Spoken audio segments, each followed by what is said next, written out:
Hi guys, welcome back to the Return of the Nerd. Right, so today we're going to talk about, I've got some lists that have appeared on Hobbybase, their Facebook page. They're a very big company based out here in Asia. And it looks like we're going to have to wait a while for most of those crappy items that we saw in that dreadful live stream to come out. So I am going to keep my money in my bank account and keep it safe, and I'm really can't be asked to give Hasbro my money and pre-order stuff that's like way off in the future, especially when there's no effort put in by the Hasbro team to make new items, new action figures, to create, you know, that feeling of, oh, I can't wait for that to come out. That's something new. This year's going to be great. I mean, that live stream was, you know, that was the first live stream of the year, which I would say, if I was in the marketing department, that's the most important stream. It's the first one that you do. And the products that you release first and that you show first should be your best ones. And I don't understand why Hasbro kind of, are they holding back certain items because they don't want to spoil Disney content which is up and coming? Okay, fair enough. But I felt that just the way that the live stream was presented, and also the items which were shown to us, were like pretty pathetic. So I'm just going to quickly read through. And you remember this time last year, all right? So the beginning of 2023, sorry, it was totally different, right? It was the Return of the Jedi, the 40th anniversary year, and people were like pretty stoked about that. They were like, yeah, cool, right, what we're going to get. So the first thing that came up was the vintage collection. We had the Endor bunker with the biker scout, and also we had this guy. We had Captain Rex, right? I even kept, this is so cool, I even kept the card of it. And we had the Walker, a bunch of other stuff. It was a really good start to the year. Black Series, we had Mara Jade, and everyone went crazy about that. And I got here Dr. Aphra, so we got some like really cool comic book special 6-inch figures, and people were like, yeah, no, that's good, that's acceptable, that, you know, and they sold really well. But just what I've seen from the live stream, and then what I'm looking at here on the wholesale list, is like, it's pretty bad. I mean, apart from the droid, the Droidica Destroyer droid, and maybe one or two other items, there's nothing that I want to pre-order at all, you know. So I've scaled my business down to something which is just a part-time now. Like, I really can't be asked. That's how bad you are, Hasbro. I like a year ago or more, I was considering this being a full-time gig, and I was like investing heavily a lot of my money that I've saved over the last 20 years from teaching into investing it in my business, because I trusted you and I thought, wow, there's, you know, you've got some cool stuff. But after the experiences of particularly last year, you know, the supply chain, how slow everything is, there isn't really a schedule. Hasbro tells you it's going to come out in this month, and then you find out that that information is not correct. The communication between Hasbro and the wholesalers, the suppliers, is just dreadful. So whenever you have a question, no one gives you any answers. Nobody wants to talk to you. Just the level of customer service is just abominable. So no, I'm not going to do this full time. No, never. This is going to be a part-time gig for me from now on. And my clients who have stayed with me, if they want something, they're just gonna, they will contact me and let me know what it is, and I'll get it. And if it's something that I don't like, that I don't want to order, that's fine, I'll still buy it for you. But I just want to make it clear my position. This year, 2024, I'm going to spend much more effort on G.I.Joe, because I just feel that the team care more. I feel that the customers, on the whole, I mean, it's not perfect, but on the whole, the customers, they feel satisfied. They feel happy with the products that are being released. And this year is the 60th anniversary of G.I.Joe. So I'm going to spend money, I'm going to invest my energy, my time and my money on those products and not on Star Wars. Especially after seeing the pile of shit that I watched in that live stream the other night. That was offensive. Yeah, I mean, how many Mandalorians do we need? You know, it's like getting silly. It's getting silly. So we have a Mandalorian for each season. I understand that. But now is it? Do we need a Din Djarin for every episode of every season? That's what it's coming to, isn't it? Great. We just had this guy just come out, and already I'm looking, and it's like there's another one. The Mines of Mandalore. Okay, all right, enough already. And even the 3.75. How many Din Djarins do we need? This overkill is too much, and we understand. I think collectors are sympathetic, they're flexible, they understand that it costs money to design a mold, and then of course the economics of this is you're going to want to use that mold many times to get your money's worth. So last year we had, was it 3 Boba Fett's in the vintage collection, which were really nice actually. The card backs were beautiful. They were based on, 2 of them were like comic book edition Boba Fett's, and then we had the classic Kenner with the racetrack Boba Fett, and all 3 of them were fantastic, and I didn't hear a single complaint about that, right? But when you re-release figures like the Luke Skywalker, and just so, because the sign, what was it? Is it a warning sign? You changed it from the top to the bottom, and you've got axe woves from The Mandalorian season 3, but you couldn't even be bothered to change the detail on his armor. So that's just taking the piss, right? So not good. Anyway, on a more positive note, today I managed to. My supplier has started to slowly send me this enormous bloody thing. Look how wide this is, and that's why I can't ship it, because the packaging is too wide. So these 4, I've got probably less than 10 customers who have ordered them, so it's not a big deal. But yeah, I will be shipping them out as soon as they, start coming in. We've got, I can't remember the names of these guys. Let's have a look here. Where does it say? Oh yeah, Reese. And I remember collecting him from, I got the Kenner Reese in Return of the Jedi. Still have him. Tesek Velkan Tezeri. I can't pronounce the last one. Tayam Drengaran. I don't know if that's correct. Some of them are so hard to pronounce. But anyway, they're Jabba's Goons. Last year in this is a 2023 product. This is not a 2024 product.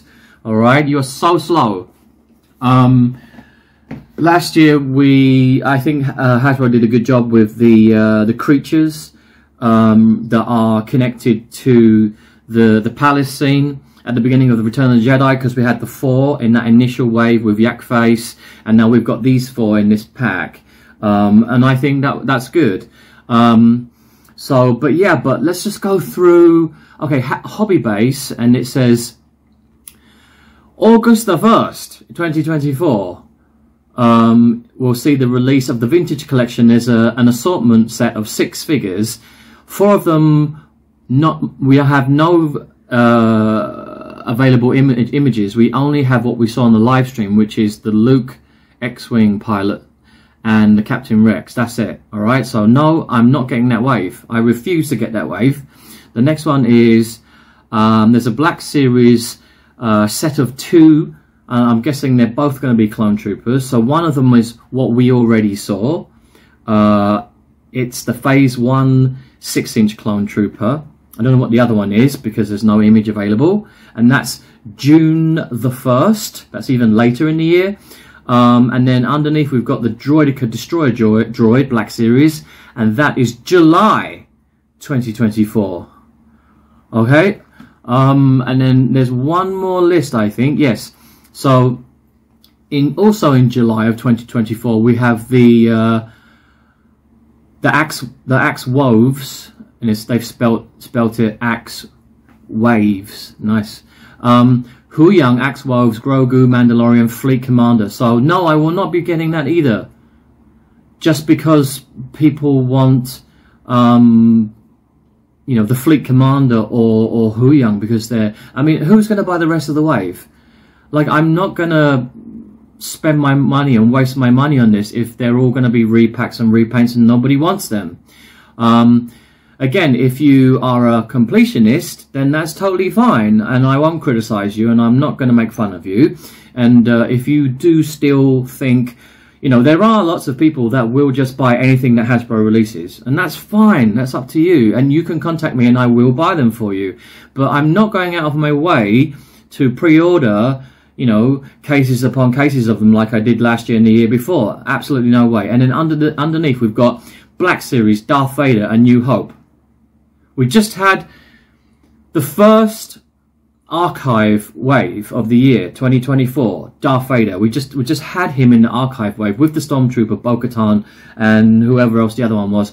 You know, and then the next one says the Mines of Mandalore. You got Din Djarin, and so that says the 1st of May is the release date for those two, and yeah, so what's coming between now, you know, January, February, March, April, May? What's coming? It's a surprise. Okay. Well, I did enjoy watching the Bad Batch, the trailer for the finale season. That was the Bad Batch trailers are always pretty awesome. That one was particularly awesome. I do hope that they can focus it more on the story and have a much darker edge to it. I felt that the last season there was too many side quests, and it was a bit, some of it was a bit babyish, but it looks like, you know, we've got Palpatine, we've got Omega's been in prison, Dr. Hemlock, he seems like a bit of a nasty bastard, and we've got a moral dilemma because we've got Rex and the Bad Batch. They're a man down. Look, Tech is dead. So I think Rex is coming in to fill his shoes. Perhaps it's going to be, you know, them against their own brothers, which is pretty sad. So there could be this really tragic, sad ending, which I think would be okay, which would be cool, which would set up for another show. So I really, really hope, fingers crossed. And this is coming soon. This is in February. Like, let's have a look here. I got the schedule actually, because there we go. Episodes, the first 3 episodes, there's the season premiere, they put them all together, that's brilliant. And then we've got the whole of, so the end of February, the whole of March, and the whole of April is all season 3 of the Bad Batch. Awesome. And that brings us up until May the 1st, and then that's the final one, and then we hit Celebration Day, right? Star Wars Celebration Day, May the 4th be with you. So but it looked like from what I saw in the trailer, the Bad Batch are still wearing their mercenary gear, so there won't be any difference. We already had the figures, right? Ventress is back. I'm okay with that. I think that's good. Cad Bane's going to make an appearance, maybe Fennec Shan. There's going to be lots of bounty hunters in this final showdown. The Republic Commandos, which are now Imperial Commandos, they seem to crop up quite a lot because they seem to be Palpatine's main first line of protection. And what else was there? Oh, Crosshair. He's been let loose again, and he has a new. It looks like Crosshair will have a new set of armor, which does look pretty dark and disturbing. So I hope that they release his figure this year, both in 3.75 and 6 inches. That will be really cool. So this year I'm going to put a lot of money on, I think, retro collection, because a lot of my customers have, a lot of them have actually dropped out from collecting TVC. They used to collect almost every item that was released, and now they're just like, I can't be arsed with this because they're all repacks. And so a lot of them have just switched over to the retro collection, and especially the box sets. The box sets will sell like crazy. So I hope that, I mean, that last final image, the pipeline they gave us from the live stream, I think what they're hinting at is there's going to be, we've got the Phantom Menace box set we know has been confirmed, right? So 100% confirmed. But I think what also with those images, because half the images were from the Clone Wars, the Attack of the, sorry, what am I talking about? Take that back. Half of the images, like 3 of them, were from Attack of the Clones, and then I think the other 3 were from Revenge of the Sith. So it's kind of indicating that there's going to be a box set for each, one of each of the prequel movies. That's what I've got my money on this year. So, and I know a lot of people are like, well, can we still please continue the original trilogy box sets? And I think that Hasbro would be very foolish to stop creating the original trilogy retro collection box sets, because they are enormously popular with the fans, especially the older generation like myself, and just keep going with that as well. So yeah, that's what I wanted to say today. This is taking the fucking piss. All right, may the force be with you, and I shall see you in the next one, and hopefully my supplier will have some information for me, because I'm so excited about getting more into G.I. Joe, and this year is 60 years. That's a really big deal, and I want to learn more. So yeah, you guys subscribe, and I shall see you in the next one.